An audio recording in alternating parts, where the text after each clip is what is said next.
आज हम मनु के राज्य संबंधी विचारों पर चर्चा करेंगे। मनु के राज्य संबंधी विचारों के अंतर्गत राज्य की उत्पत्ति, राज्य की प्रकृति या सप्तांग, राज्य सिद्धांत, प्रभुसत्ता, राज, दंड व धर्म का संबंध तथा राजा के कार्य क्षेत्र का अध्ययन किया जाता है। राज्य की उत्पत्ति, इस विषय में सबसे पहले इस तथ्य पर ध्यान देने की जरूरत है कि मनु ने राज्य की उत्पत्ति का कोई प्रत्यक्ष व स्पष्ट विवरण प्रस्तुत नहीं किया है, अपितु उन्होंने राजा या राजपति की उत्पत्ति का जो विवरण दिया है उसे ही विद्वानों ने राज्य की उत्पत्ति के बारे में मनु का दृष्टिकोण माना है। मनु के अनुसार जब लोग राजा रहित प्रदेश में सर्वत्र अराजकता फैल गई और भय फैलने के कारण भगदड़ मच गई, तब सबकी रक्षा के लिए प्रभु ने राजा या राजपद को बनाया। ईश्वर ने राजा का निर्माण इंद्र, वायु, यम, सूर्य, अग्नि, वरुण, चंद्र तथा कुबेर के अंशों से किया। मनुस्मृति के इस विवरण को आधुनिक विद्वानों ने राज्य की उत्पत्ति के दैवीय सिद्धांत का समर्थन माना है। राज्य की प्रवृत्ति, मनुस्मृति ने राज्य को अपनी उत्पत्ति से दैवीय सिद्धांत माना है, किंतु उनके साथ ही यह भी कहा है कि प्रभु ने राज्य राजा के निर्माण से पहले ही दंड विधान का निर्माण कर दिया था। यह दंड ही वास्तव में राजा या राज्य होता है। इस विवरण से स्पष्ट है कि मनु ने राज्य को एक दैवी संस्था तो माना, किंतु इसे अपनी प्रकृति से स्वयं में सर्वोच्च व साध्य नहीं माना है। वस्तुतः राज्य देवी दंड अर्थात विधान के अधीन है और वह इस देवी दंड को लागू करने का साधन मात्र है। राज्य का सप्तांग सिद्धांत, मनु ने प्राचीन भारतीय राजशास्त्र की परंपरा के अनुसार राज्य को अपनी प्रकृति से एक 7 अंगों वाला शरीर या सावयव माना है। यह उल्लेखनीय है कि यह प्रकृति शब्द का अर्थ राज्य के निर्माणक तत्व है। इस प्रकार मनु ने राज्य को 7 निर्माणक तत्वों से बनी संस्था बताया है। डॉक्टर श्यामलाल पांडे कहते हैं कि वह राज्य को एक अवयवी मानते हैं। यह अवयवी 7 अवयव अंगों के सहयोग से निर्मित किया गया है, इसलिए वह राज्य को सप्तांग अथवा सप्तांक राज्य के नाम से संबोधित करते हैं। मनु ने सप्तांक राज्य के 7 अंग अर्थात 7 निर्माणक तत्व बताए हैं, जो निम्न है। पहला है स्वामी, दूसरा है अमात्य, तीसरा है सुहृदय, चौथा है पुर, 5वां राष्ट्र, 6ठा कोष और 7वां है दंड। पहला स्वामी, मनु ने राज्य के 7 निर्माणक अंगों में प्रथम अंग स्वामी अर्थात राजा को बताया। उन्होंने स्वयं राजा का निर्माण 8 देवों के अंशों से स्वीकारा है। इसका सरल अर्थ है कि राजा को सद्गुणों वाला होना चाहिए, तभी वह प्रजा पालन के दायित्व को पूरा कर सकता है और समाज में वर्णाश्रम आदि धर्मों की रक्षा कर सकता है। मनु ने राजा के नैतिक गुणों, प्रशासनिक शक्तियों व कर्तव्यों पर विस्तार से विचार किया है। दूसरा है अमात्य, सप्तांक राज्य का दूसरा प्रमुख घटक अंग अमात्य है, जिसके अंतर्गत राजा द्वारा नियुक्त मंत्रियों की गणना की जाती है। मंत्रियों का प्रमुख कार्य है राज्य के प्रशासनिक कार्यों में राजा को मदद देना। मंत्रियों के परामर्श व सहयोग के बिना राजा को राज्य के कुशल संचालन में सफलता प्राप्त नहीं हो सकती है। अतः मनु ने राजा को परामर्श दिया है कि वह कुल, चरित्र, गुण एवं प्रशासनिक योग्यता में श्रेष्ठ व विश्वसनीय व्यक्तियों को ही मंत्री पद पर नियुक्त करें। साथ ही मंत्री पद पर व्यक्तियों की नियुक्ति के लिए उन्होंने विभिन्न प्रकार की प्रतियोगी परीक्षाओं के आयोजन की भी बात की कि जो व्यक्ति इन प्रतियोगी परीक्षाओं में उत्तीर्ण होगा उसे उचित पद पर नियुक्त किया जाएगा। तीसरा है पुर। पुर राज्य का ऐसा प्रदेश है जहाँ राज्य की राजधानी होती है। राजधानी में राजा व मंत्रियों के निवास स्थान, महल आदि होते हैं।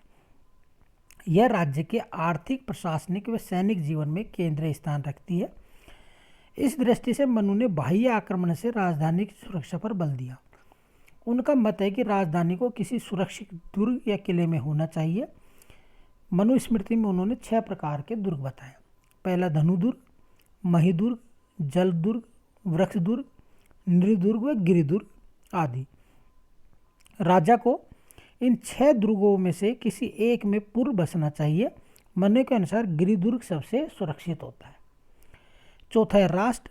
राष्ट्र का अर्थ है पुर के अलावा राज्य का शेष प्रदेश, या हम इसे इसका भूमि भाग भी कह सकते हैं। कौटिल्य ने राष्ट्र के लिए जनपद शब्द का प्रयोग किया है। राष्ट्र राज्य का ऐसा प्रदेश है जिसका निर्माण विभिन्न ग्रामों व इसमें बसने वाली प्रजा से होता है। मनु ने राष्ट्र के अंतर्गत ग्राम प्रशासन व इसके विभिन्न अधिकारियों का उल्लेख किया है। राष्ट्र में स्थित नगरों के प्रशासन पर मनु ने सीमित प्रकाश डाला है। 5वां है कोष या धन। मनु ने सप्तांग राज्य का 5वां प्रमुख अंग है कोष। कोष का सामान्य अर्थ है राजा द्वारा राज्य कार्य के लिए एकत्रित धन। धन के अभाव में कोई भी राजा किसी भी प्रकार का कोई प्रजा कल्याणकारी और राज्य की रक्षा आदि कार्य नहीं कर सकता। अतः मनु का मत है कि राजा को सदैव ही कोष की वृद्धि के लिए प्रयत्नशील रहना चाहिए, किंतु इसके साथ ही उन्होंने अधमपूर्ण कोष संग्रह का निषेध भी किया है। 6 है दंड। दंड का अर्थ है सेना, जिसे कहीं कहीं मनु ने बल भी कहा है।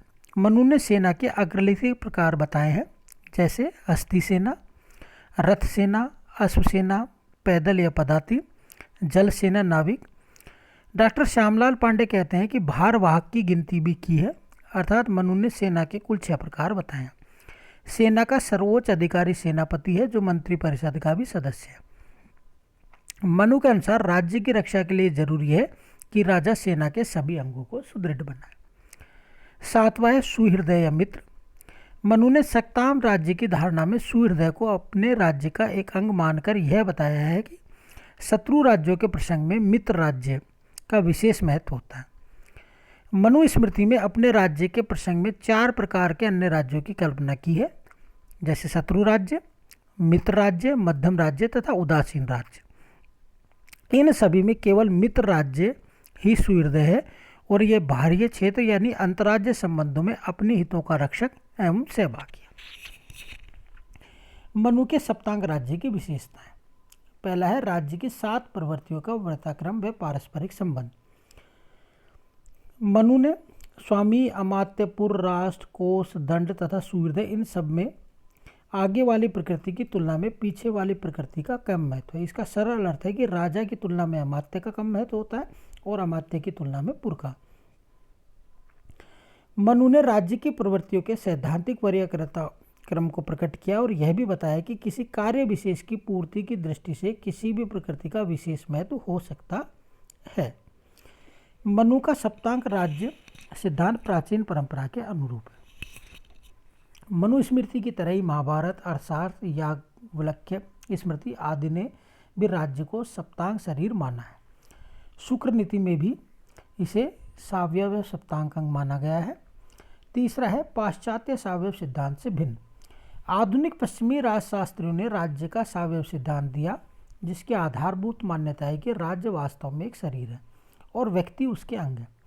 पाश्चात्य सावयव सिद्धांत राज्य व्यक्ति के आपसी संबंधों पर प्रकाश डालता है और राज्य स्वयं में एक साध्य होता है और व्यक्ति साधन मात्र होते हैं। इस अर्थ में पाश्चात्य सावयव सिद्धांत को राज्य की प्रवृत्ति का सिद्धांत कहा जा सकता है। मनु के संप्रभुता पर विचार या राज्य, धर्म व दंड का आपसी संबंध। मनु स्मृति में आधुनिक अर्थों में संप्रभुता का विचार उपलब्ध नहीं है। मनु स्मृति में राजा या राज्य, दंड व धर्म के आपसी संबंधों को जिस रूप में स्वीकारा गया है उससे ही मालूम होता है कि मनु राज्य या राजा की सर्वोच्च शक्ति से परिचित है। वह सर्वोच्च शक्ति दंड के रूप में है और स्वयं ईश्वर ने रची है और राजा को सौंपी है। इसके साथ ही यह दंड शक्ति निरपेक्ष या निरंकुश नहीं है, अपितु धर्म या नैतिकता के अधीन है। संक्षेप में मनु स्मृति में उपलब्ध संप्रभुता के विचार निम्न है। पहला, मनु की धर्म युक्त दंड की अवधारणा में संप्रभुता का विचार दिखाई पड़ता है। दंड के रूप में संप्रभुता का स्रोत स्वयं ईश्वर है। ईश्वर ने दंड के रूप में संप्रभुता राजा को सौंपी है। यह राजा का अर्थ कोई व्यक्ति नहीं, अपितु राजपद है। यह राजपद ही आधुनिक अर्थ में मनु का राज्य है। सरल शब्दों में ईश्वर ने राजा अथवा राजपद के माध्यम से दंड शक्ति राज्य में निहित की है। राज्य का कार्य क्षेत्र। देखिए, अब तक हमने राज्य का निर्माण कर लिया। अब हम देखेंगे कि एक राजा या राज्य क्या कार्य करता है। तो राजा का सबसे पहला और प्रमुख कार्य बताया गया है प्रजा की रक्षा करना, क्योंकि इसीलिए तो अस्तित्व में आया है। जो अराजक व्यवस्था समाज में विद्यमान हो गई थी, उस अराजक व्यवस्था से आम जनता को निकालने के लिए स्वयं ईश्वर ने राजा या राजपद की रचना की है। प्रजा की रक्षा। या प्रजारंजन। मनु ने राजा या राज्य की उत्पत्ति का एक कारण बताया है अराजकता से उत्पन्न भय व अन्याय को समाप्त करना। अतः राज्य का मूल उद्देश्य एवं कर्तव्य प्रजा की रक्षा करना है। प्रजा रक्षण तभी संभव हो सकता है जब राज्य आंतरिक क्षेत्र में शांति व व्यवस्था बनाए रखे और बाहरी आक्रमण से भी प्रजा की रक्षा करे। अतः मनु ने इन दोनों कार्यों को राज्य के कार्य क्षेत्र में प्रमुख स्थान दिया है और मनु के अनुसार राज्य को अपराधियों समाज कंटकों से भी प्रजा की रक्षा करनी चाहिए। उसे अनाचार चोरी डकैती आदि जैसे दुस्साहसिक कुकर्मों की समाप्ति के लिए अपनी दंड शक्ति का प्रयोग करना चाहिए। जब राजा प्रजा रक्षण का कार्य करता है तो उसकी सुखपूर्वक वृद्धि होती है, किंतु जो राजा इस कार्य की उपेक्षा करते हुए प्रजाजन को दुखी रखता है तो उसका नाश हो जाता है। दूसरा इसमें प्रजापालन या प्रजा का कल्याण। प्रजा रक्षण के कार्य को पूर्णता तभी प्राप्त होती है जब राजा प्रजापालन व प्रजारंजन लोक कल्याण के कार्य को भी करता है। मनुस्मृति ने प्रजापालन को राज्य का प्रमुख कार्य माना है, जैसे कृषि की उन्नति में मदद देना, सिंचाई के साधनों का प्रबंध करना, व्यापार की उन्नति करना, यातायात के मार्गों का विकास करना, लुटेरों से सुरक्षित करना, नाप तोल के बाटों का निरीक्षण, मूल्यों का नियंत्रण तथा मिलावट को रोकना, अनाथ बालकों तथा असहाय व्यक्तियों की रक्षा, उनकी संपत्ति की रक्षा, असहाय बांझ व रोगी स्त्रियों और उनकी संपत्ति की रक्षा, पाठशालाओं वेदालयों औषधालयों धर्मशालाओं व मनोरंजन आदि की व्यवस्था, वेदज्ञ व पवित्र विद्वानों का सम्मान दान आदि उनकी आर्थिक मदद करना, समाज कंटकों जैसे रिश्वत खोर कर्मचारियों धूर्तों ठगों जुआरियों चोरों उपद्रवियों आदि को दंडित करना, समाज व्यवस्था की रक्षा करना। राजा का एक प्रमुख कार्य वैदिक सामाजिक संगठन एक व्यवस्था का नियमन व रक्षण करना भी है। इस दृष्टि से मनुस्मृति ने वर्ण व आश्रम धर्मों को समाज का संगठन व व्यवस्था का आधार बताया है और राजा का दायित्व है कि वह सभी व्यक्तियों से उनसे संबंधित वर्णाश्रम धर्म का पालन करवाए। जो व्यक्ति इस संबंध में स्वयं धर्म का पालन नहीं करता है तो राज्य उसे दंडित करने का भी अधिकार रखता है। आर्थिक जीवन का नियमन व संचालन। मनु ने वैदिक परंपरा के अनुसार ही अर्थ को धर्म के बाद एक महत्वपूर्ण पुरुषार्थ माना है। मनुस्मृति की मान्यता है कि प्रजाजन व स्वयं राजा को धन का उपार्जन धर्मानुसार ही करना चाहिए और राजा का यह कार्य है कि वह इस विषय में पर्याप्त देखरेख करता रहे। सामान्य प्रजाजन और विशेषकर अनाथ बालकों असहाय स्त्रियों वेदज्ञ ब्राह्मण आदि के धन संपत्ति की समाज कंटकों से रक्षा करना भी राजा का दायित्व है। राजा को अपने समस्त कार्यों की पूर्ति के लिए धन की आवश्यकता होती है। इस दृष्टि से मनु ने राज्य को प्रजा के विभिन्न वर्गों पर कर लगाने का अधिकार दिया, लेकिन उन्होंने कहा है कि कर जो है वह धर्मानुसार ही वसूला जाना चाहिए, अर्थात कर मात्र लाभ पर लगाए जाने चाहिए तथा कम मात्रा में वे क्रम से लगाए व वसूले जाने चाहिए। प्रशासनिक व्यवस्था का संचालन व नियंत्रण। राज्य के प्रशासन के संचालन व नियंत्रण के लिए राजा द्वारा 7 या 8 योग्य मंत्रियों की नियुक्ति की जाती है, जिनके अधीन प्रशासन के विभिन्न विभाग होते हैं, जैसे कोष विभाग, सैन्य, न्याय, ग्राम नगरों के प्रशासन आदि। राजा अपनी मंत्री परिषद की मदद से इन विभिन्न विभागों के प्रशासन का संचालन व नियंत्रण करता है। न्याय संबंधी कार्य। मनु के अनुसार ईश्वर ने राजा का सृजन प्रजारंजन और प्रजा के कल्याण और मत्स्य न्याय से उत्पन्न अन्याय की समाप्ति के लिए किया है। मनु के अनुसार संसार में निष्पाप लोग बहुत ही कम होते हैं। व्यक्ति काम क्रोध लोभ आदि के आवेगों में बहकर एक दूसरे के अधिकारों को छीनते हैं और समाज में अपराध के रूप में अन्याय का जन्म होता है। मनु के अनुसार राजा की दंड शक्ति ही दुष्टों को भयभीत रखती है और सभी व्यक्तियों को अपने अपने अधिकारों को भोगने की सामर्थ्य देती है और वे अपने कर्तव्यों का भी पालन करते हैं।